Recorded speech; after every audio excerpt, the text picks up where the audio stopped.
Tu as peut-être déjà entendu dire que la Bible a été falsifiée. Mais est-ce vraiment possible? Est-ce même historiquement et logiquement faisable? Dans une première vidéo, on a vu que les manuscrits anciens prouvent que le texte biblique a été conservé avec une précision remarquable. Le lien de cette vidéo est en description si tu veux aller plus loin. Aujourd'hui, allons encore plus loin. Pourquoi est-il pratiquement impossible que la Bible ait été falsifiée? Pour falsifier un texte, il faut pouvoir contrôler toutes ses copies, n'est-ce pas? Mais dans le cas de la Bible, c'est difficilement envisageable. Il existe plus de 5800 manuscrits grecs du Nouveau Testament, plus de 10 000 manuscrits en latin et environ 9300 autres manuscrits dans d'autres langues anciennes, syriaque, copte, arménien, éthiopien, géorgien, arabe. Donc au total, près de 25 000 manuscrits dispersés sur plusieurs continents, dans différentes traditions, langues, époques. Falsifier tous ces documents, c'est comme vouloir modifier toutes les gouttes d'un océan, une par une. Dès les premières années, les évangiles et lettres des apôtres ont été copiés et envoyés dans toutes les directions. Rome, Antioche, Alexandrie, Éphèse, Jérusalem, et même des régions aussi éloignées que l'Éthiopie et l'Inde. Certains textes comme l'évangile de Marc ou l'épître aux Romains circulaient moins de 20 ans après leur rédaction, et cela avant l'invention de l'imprimerie. Comment un groupe aurait-il pu rassembler toutes ces copies partout dans le monde et les modifier sans laisser la moindre trace historique? Dès les premiers siècles, la Bible a été traduite en de nombreuses langues.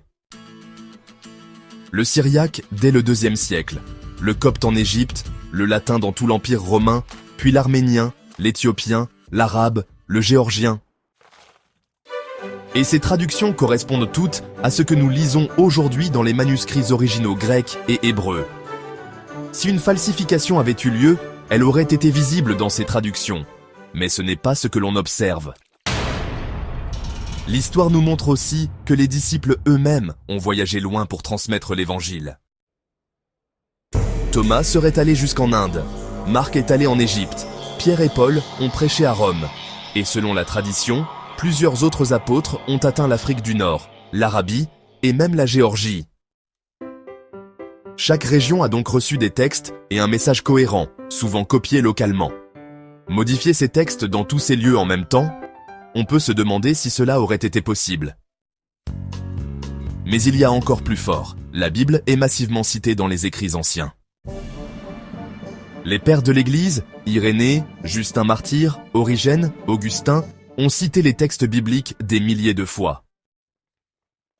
Aujourd'hui, les chercheurs estiment qu'on peut reconstruire 99% du Nouveau Testament rien qu'en utilisant ces citations externes, sans même les manuscrits. Falsifier la Bible voudrait donc dire falsifier aussi tous ces écrits-là, mais ils sont dispersés à travers des siècles, des continents et des langues. Encore une difficulté à considérer. Certains diront, mais il y a des différences entre les manuscrits. Oui, c'est vrai.